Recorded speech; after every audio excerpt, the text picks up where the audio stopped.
song number 2 from the album I.O. by Peter Gabriel. It's a better song. It's more Peter, overproduced,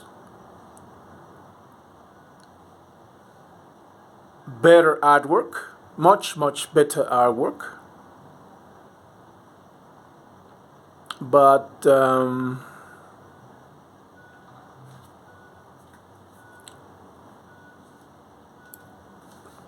with the first song, Panopticon, that it seems the album title, it feels like Panopticon is the real title of the album. I.O. has nothing to do till this moment, and I know it's the second song, and we have to wait 10 years to listen to all his album because he's going to release a song each Green Comet. It's a better song. It's a Peter Gabriel song. Once again, please don't get me wrong. I love Peter. He's a great artist. Everything by Peter will be good. But no, I do not like Peter's vibe, Peter's marketing.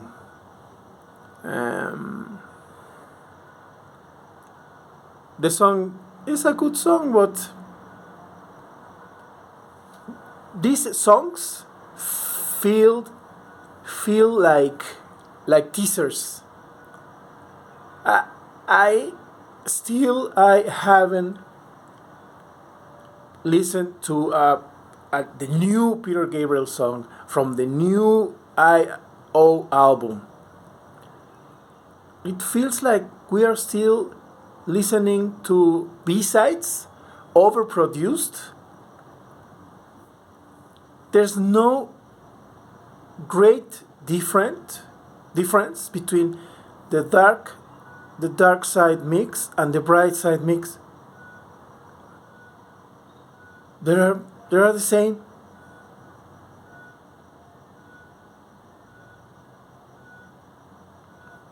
You can't tell the difference. There is a slight, very little difference.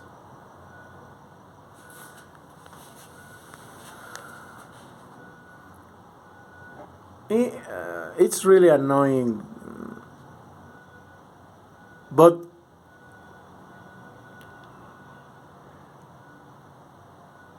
someone would say Peter doesn't give a damn if you like it or not, and he will be right.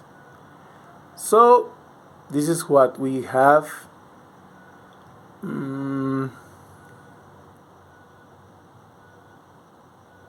If you are a huge Peter Gabriel fan and you accept everything that he does, you will love it. But since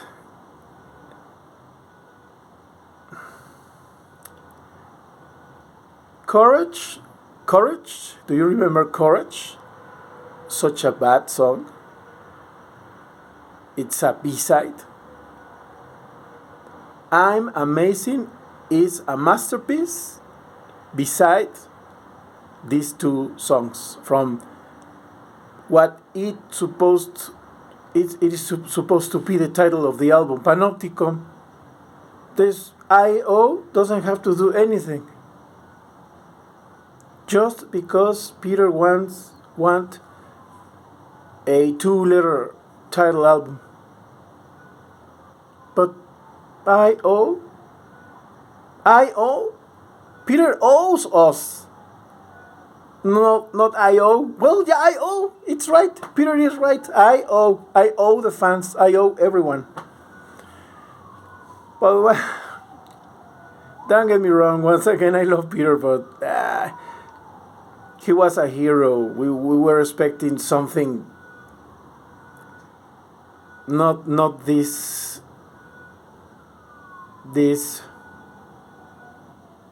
soulless, overproduced records.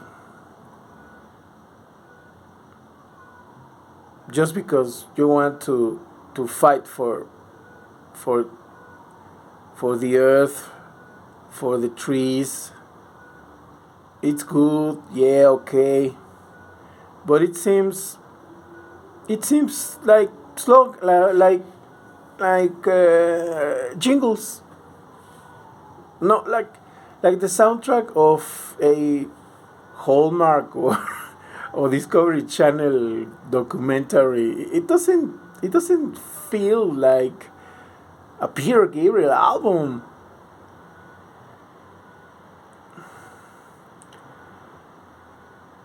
This sometimes this kind of catastrophes shows us that when we have everything, we lack of hunger, of thirst to do something soulful with the heart, with respect to your fans, to your followers.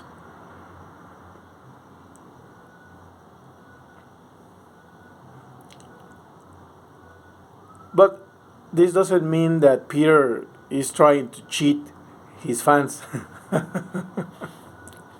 No. I think that Peter was more focused in his project, in his campaign, and the music took the second place. Yes, I'm Peter. This is a good song. This is another song. I don't know. Maybe David Bottrill or someone worked and overworked the tracks. But let's be frank. Let's be sincere. He didn't took 10 years or seven working in these songs. That's the truth. So he hasn't released a new album since a decade ago. But that doesn't mean that Peter was every day working in new tracks. What am I going to do? But because if you are suffering of writing a song, let's face it, Peter is not Bob Dylan. He struggles very hard to he overthinks. He's overthinking. The same thing happens with Brian Eno. And Brian Eno, don't get me wrong, I love Brian Eno. And I love that Brian Eno is collaborating in this album called Panopticon, because Peter says, I owe you fans, because this album, I did it when I was in cooking meat with my family. But Brian Eno, when he theorizes about music, is very boring. Very, very boring. Sometimes as an artist, you have to know your limits. So Peter wants this project. Okay, good. But where is the inspiration? Where is the soul of this album? Very, very overproduced. It's annoying. Layers and layers, and we don't. In this case, for example, you want to listen to Peter's voice, and you listen to a to a manipulated Peter Gabriel voice, lighter voice, or how do you say it? A higher pitch voice.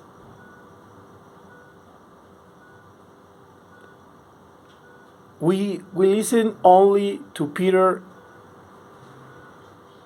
in choruses, the same beat, the same freaking beat,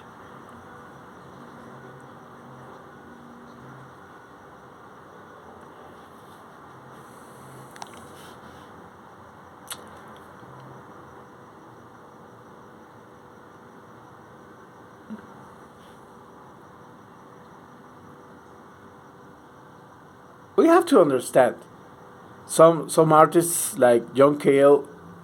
I think that because John Cale doesn't have the recognition that he deserves, he still has this hunger, this this thirst to do something great, to talk from his guts, from his heart, tearing him apart. And when you have everything and you are successful, that's the thing that happens.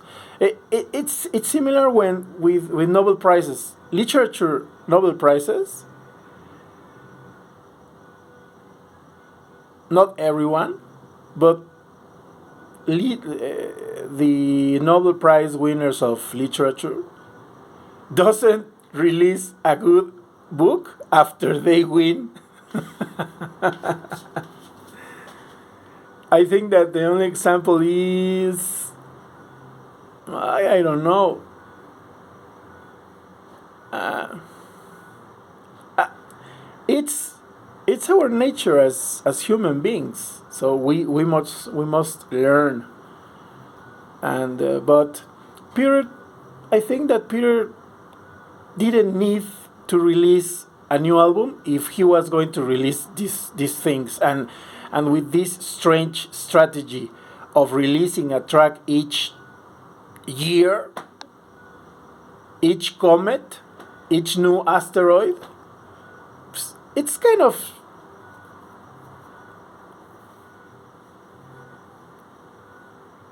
it doesn't feel sincere.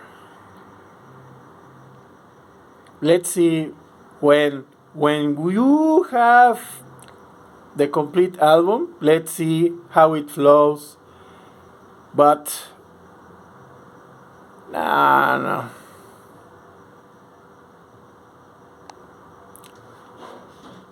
Peter is great and we love him, but this is very disappointing.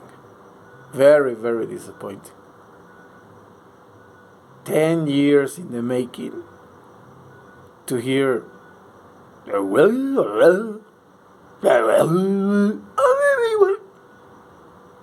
and this second song, the chord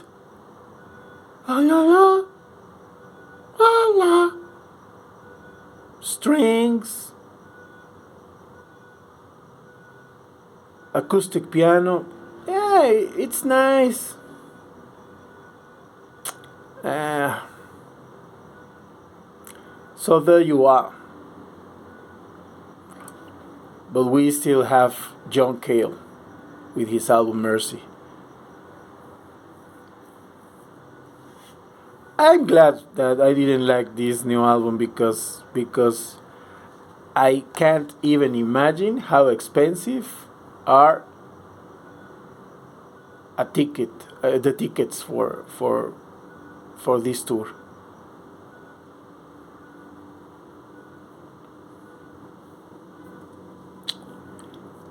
Thank you, and welcome to Swim. Welcome to Drowned. I owe. Yes, we get it. Peter. Peter says, I owe you. I owe you guys. This is what I did. This is what my engineers did. Let's face it. This is not the same Peter. The same Peter from Security, from the fourth album. This is not the Peter from the third album. This is not the Peter from uh, from Genesis. We will start to think like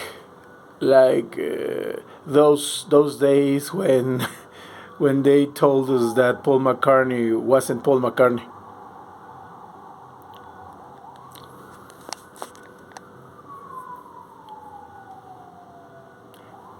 Thank you.